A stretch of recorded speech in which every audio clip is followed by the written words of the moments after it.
Shalom, selamat pagi Bapak Ibu Saudara yang dikasihi oleh Tuhan Yesus Kristus.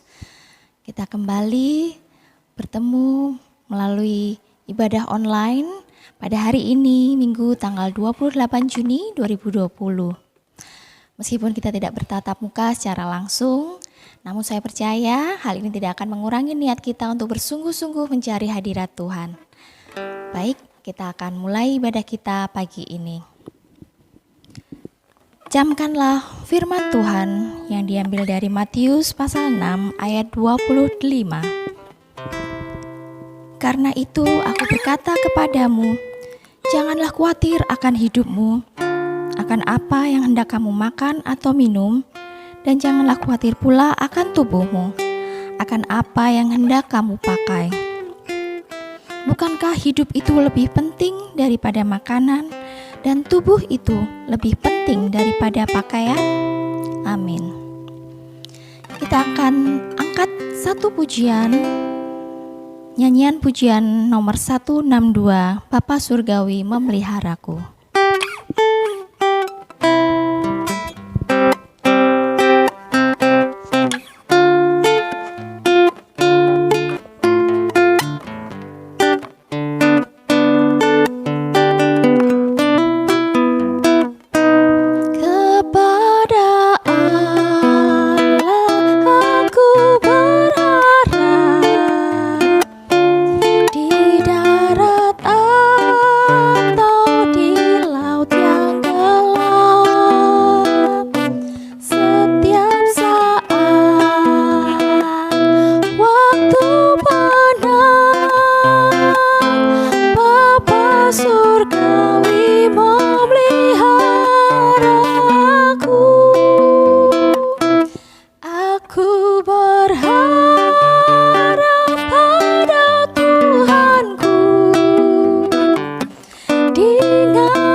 Mari kita satu dalam doa.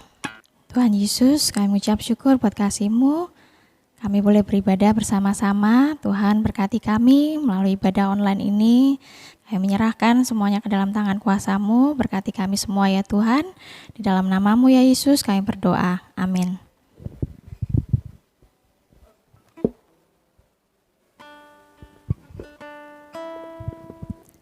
Sebelum kita mendengarkan firman Tuhan, kita akan kembali angkat pujian melalui nyanyian pujian 213, Kurindu Tuhan besertaku.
Bapak Ibu Saudara, sebelum kita mendengar firman Tuhan, kita terlebih dahulu berdoa. Bapa dalam surga, kami bersyukur karena Tuhan memperkenankan kami untuk beribadah di pagi ini. Dan saat ini kami akan mendengar firman-Mu. Biarlah firman-Mu menjadi berkat bagi kami, untuk kami menapaki hidup kami sesuai dengan firman-Mu dan berkenan kepadamu. Terima kasih Tuhan, di dalam nama Tuhan Yesus kami menyerahkan waktu sepenuhnya pemberitaan firman Tuhan ini. Amin. Bapak Ibu Saudara, apakah Bapak Ibu Saudara pernah mengalami ketakutan yang luar biasa mengenai masalah? Atau Bapak Ibu Saudara mengalami kecemasan yang berlebihan, kekhawatiran tentang hari esok, dan juga mengalami kebingungan di dalam menghadapi masalah? Kalau Bapak Ibu Saudara pernah, ternyata di dalam Alkitab para murid juga pernah mengalami. Jadi kehidupan Bapak Ibu Saudara dan saya dan juga kehidupan para murid itu sama, karena mereka juga mengalami dinamika iman yang naik turun. Kita juga sama mengalami dinamika yang naik turun. Oleh sebab itu firman Tuhan pasti berlaku atau relevan di dalam kehidupan kita sekarang ini. Dari dulu sampai sekarang firman Tuhan relevan. Nah, Bapak Ibu Saudara, kita akan melihat Alkitab kita di dalam Matius pasal 8 ayat yang ke-23. Matius pasal 8 ayat yang ke-23. Kita akan membaca. Silakan Bapak Ibu Saudara membukanya, Matius 8 ayat 23 sampai 27. Demikian firman Tuhan, saya akan bacakan untuk saudara. Saudara silakan membaca di rumah.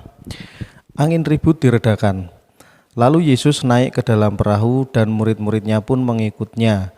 Sekonyong-konyong mengamulah angin ribut di danau itu sehingga perahu itu ditimbus gelombang. Tetapi Yesus tidur. Maka datanglah murid-muridnya membangunkan dia, katanya, "Tuhan, tolonglah, kita binasa." Ia berkata kepada mereka, "Mengapa kamu takut, kamu yang kurang percaya?" Lalu bangunlah Yesus menghardik angin dan danau itu, maka danau itu menjadi teduh sekali, dan heranlah orang-orang itu, katanya, "Orang apakah dia ini, sehingga angin dan danau pun taat kepadanya?" Nah, Bapak Ibu Saudara, dinamika iman di dalam kehidupan manusia itu hal yang biasa. Kita sebagai murid Tuhan Yesus, kita yang sudah diberkati Tuhan Yesus, yang sudah diselamatkan, diberikan anugerah, dan Tuhan sudah tinggal di dalam hati kita. Kita bersama-sama dengan Tuhan, Tuhan bersama-sama dengan kita mengalami dinamika naik turun, itu hal yang biasa. Sama seperti yang terjadi pada saat para murid bersama dengan Tuhan Yesus dan para murid mengalami gelombang angin yang mengamuk di danau. Mereka sama mengalami ketakutan yang luar biasa. Mereka merasa bahwa mereka akan binasa. Lalu mereka datang kepada Tuhan Yesus dan berkata kepada Tuhan Yesus, "Tuhan, tolonglah, kita binasa." Saudara, ada ketakutan bagi mereka yang pada saat itu mereka alami, pada saat angin datang sekonyong-konyong yang akan mengguncangkan perahu, yang akan membalikkan perahu mereka. Mungkin mereka berpikiran sampai ke arah sana, sehingga mereka memiliki satu kesimpulan bahwa mereka akan binasa. Padahal mereka bersama-sama dengan Tuhan Yesus. Nah saudara, mungkin saudara dan saya juga pernah mengalaminya. Pada saat kita menghadapi masalah, kita menjadi takut. Padahal Tuhan Yesus ada di dalam kita. Tuhan Yesus menyertai hidup kita.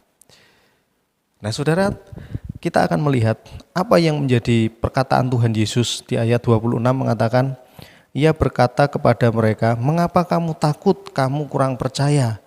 Lalu bangunlah Yesus menghardik angin dan danau itu, maka danau itu menjadi teduh sekali. Mengapa kamu takut? Kamu yang kurang percaya. Tuhan Yesus memakai kata kurang percaya bagi orang-orang yang mengalami ketakutan. Orang-orang yang mengalami kekhawatiran. Kurang percaya. Padahal kurang percaya itu sama dengan tidak percaya. Karena percaya itu bukan setengah-setengah.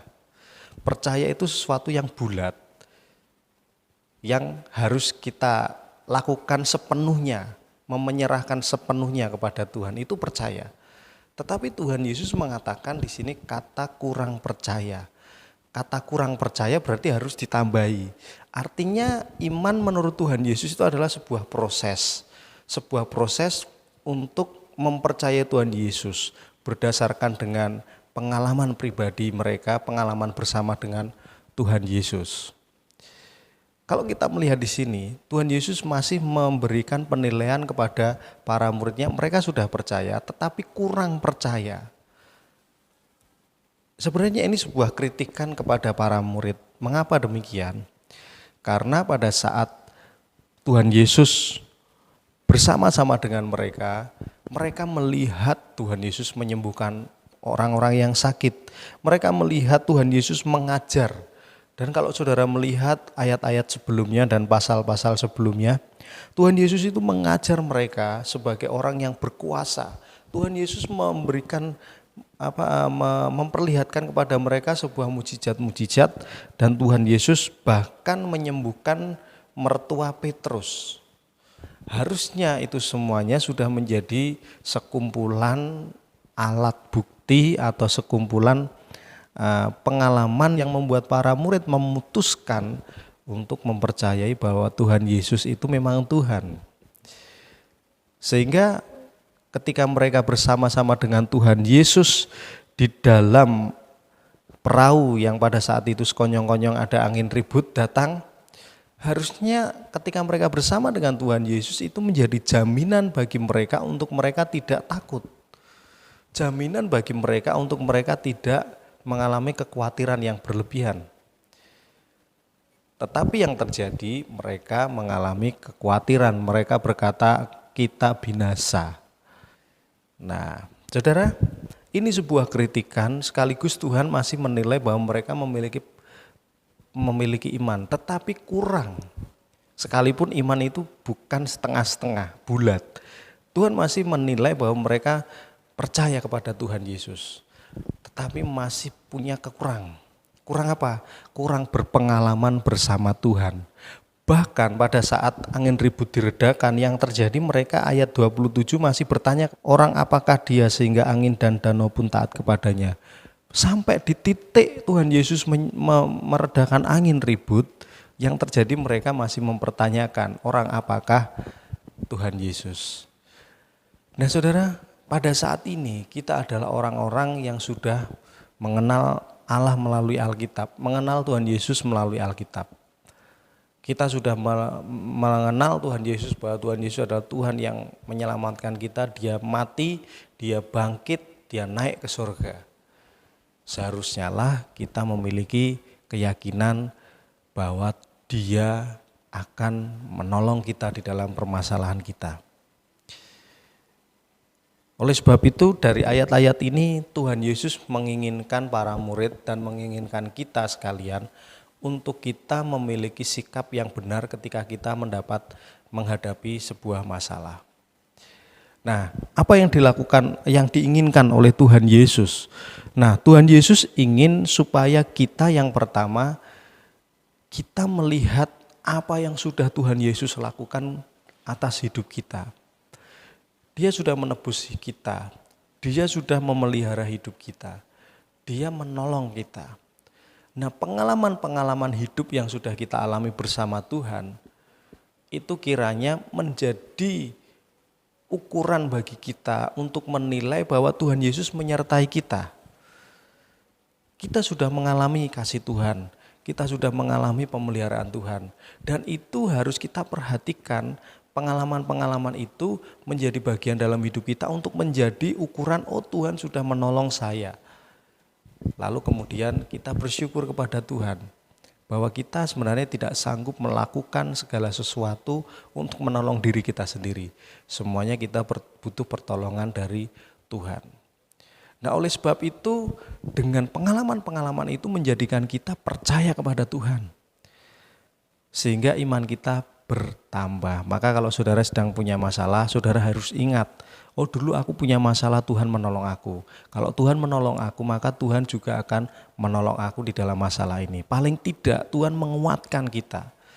Karena iman itu bukan sesuatu hal alat untuk membuat kita bebas dari permasalahan, tidak.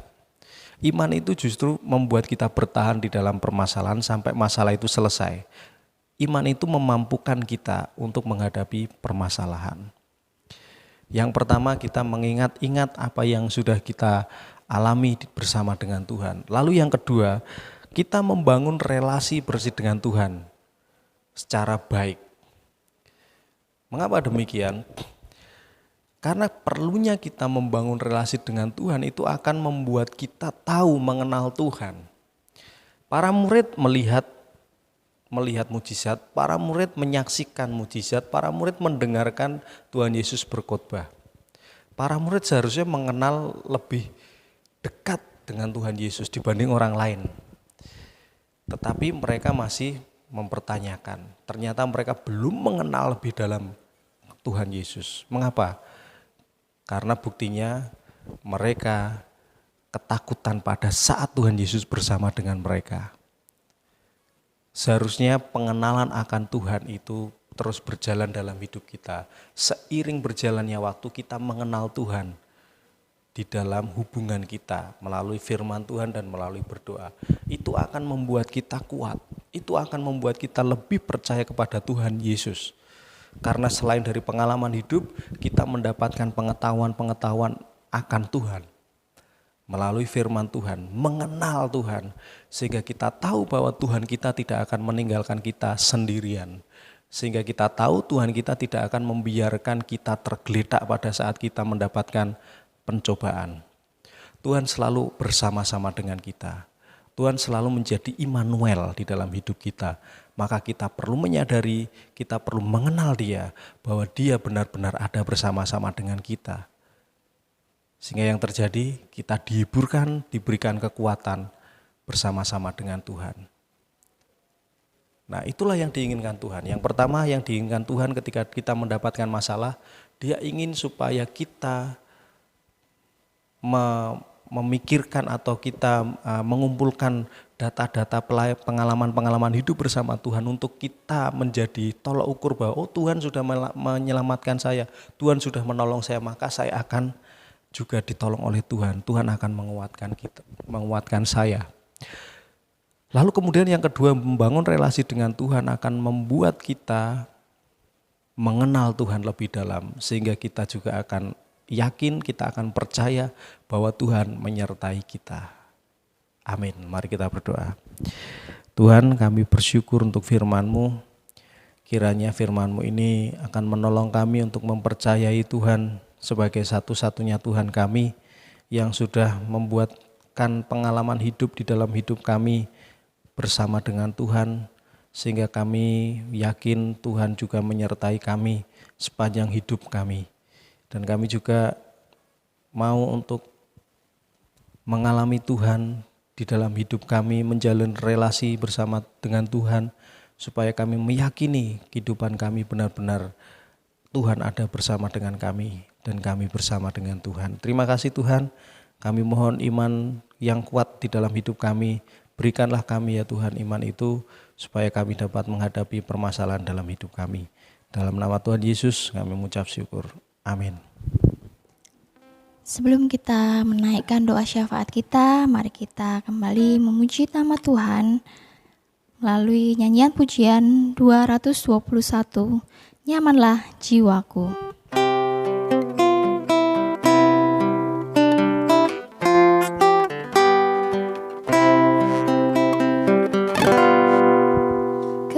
Ketika hidupku sentosa teduh, ataupun sengsara penuh,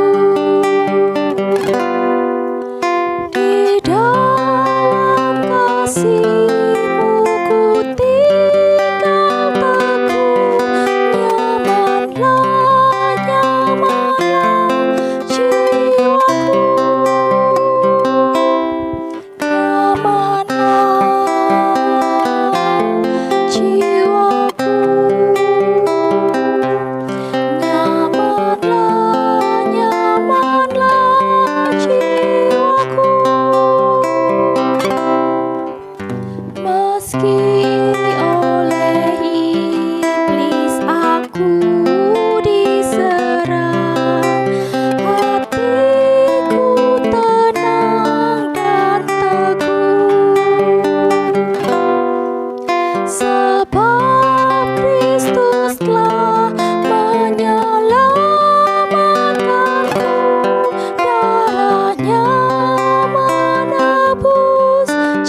Bapak Ibu, mari kita bersatu di dalam doa. Terima kasih Tuhan, terima kasih Yesus, terima kasih Roh Kudus buat penyertaan kasih-Mu, perlindungan-Mu di dalam setiap kami. Kini pada pagi hari ini kami bersatu hati berdoa buat bangsa dan negara kami, khususnya negara Indonesia. Engkau tahu Tuhan, negara Indonesia pada saat ini mengalami yang namanya COVID-19. Kepadamu kami serahkan bangsa Indonesia ini Tuhan, pemulihan hanya dari Engkau. Berdoa buat orang-orang di luar sana Tuhan, yang tidak mempunyai tempat tinggal, yang tidak makan, bahkan yang tidak mempunyai pakaian. Engkau yang akan berkati Tuhan, Engkau yang akan lindungi Tuhan, rencana-Mu yang terbaik buat mereka. Berdoa buat Presiden, Wakil Presiden, serta lembaga kabinet sampai pemerintah-pemerintah yang ada di pelosok dan di pedesaan. Engkau berkati, Engkau lindungi Tuhan, banyak tugas tanggung jawab mereka. Engkau yang selalu berkarya dan bekerja atas tanggung jawab mereka. Pada saat ini juga Tuhan, kami berdoa buat jemaat-Mu yang sedang sakit, Pak Robert, Pak Lukas, Pak Adi, Bu Mur, yang pada saat ini Tuhan terbaring di tempat tidur. Kiranya Engkau yang menjamah Tuhan, karena Engkaulah dokter di atas dokter. Engkau yang akan memulihkan mereka Tuhan, kepadamu juga kami serahkan mereka Tuhan. Pada saat ini juga Tuhan, saya berdoa buat Bapak Ibu Gembala yang melayani di tempat ini. Engkau yang selalu menutup bungkus hati mereka dengan kesabaran, ketabahan Tuhan. Engkau yang akan memberkati pelayanan mereka Tuhan. Pada saat ini juga Tuhan, saya berdoa buat anak-anak-Mu Tuhan, baik anak-anak PKMB, anak-anak sekolah minggu. Engkau yang akan berkati, Engkau yang akan lindungi Tuhan, karena mereka juga ikut memuji, memuliakan nama-Mu di atas kerajaan surga. Tuhan Yesus, mungkin banyak pergumulan mereka pada saat ini, Engkau yang akan memberikan jalan keluar atas mereka. Bapa di surga, pada pagi hari ini kami akan mengakhiri ibadah kami. Kami serahkan aktivitas kami ke dalam tangan-Mu Tuhan. Selanjutnya Engkau yang akan berotoritas Tuhan, Engkau akan yang berkarya atas setiap kami. Dalam nama Yesus kami berdoa dan mengucap syukur. Haleluya. Amin. Terima kasih Yesusku, buat anugerah yang Kau beri. Sebab hari ini Tuhan adakan syukur bagimu. Syukur bagimu. Selamat hari Minggu, Tuhan Yesus memberkati.